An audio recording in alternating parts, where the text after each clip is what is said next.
দুটো শুকনো লঙ্কা দিলাম, এখানে দেখাবো।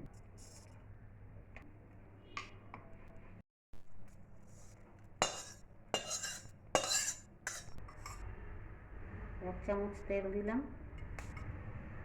1.5 চামচ পেঁয়াজ কুচি,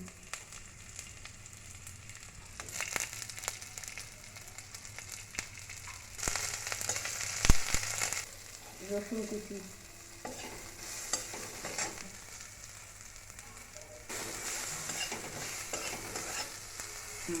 এবারে লাল লাল হয়ে এসছে, এবার আমি পাটায় নামিয়ে নেব।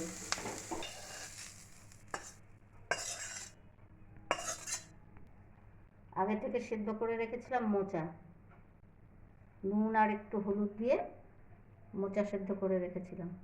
চিংড়ি মাছ ভাজা, শুকনো লঙ্কা একটু ভাজা ছিল। এবার আমি বেটে নেব।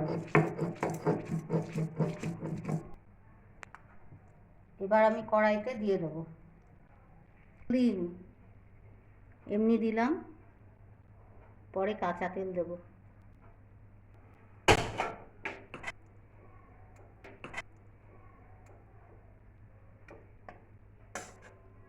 কড়াইতে এই একটু নেড়ে চেড়ে নিয়ে তারপর তেল দেব। হয়ে গেল আমার ঝাল ঝাল মোচার ভর্তা। আপনাদের কেমন লাগলো জানাবেন। যদি ভালো লাগে আমার ভিডিওটাকে লাইক করবেন, সাবস্ক্রাইব করে আমার পাশে থাকবেন প্লিজ।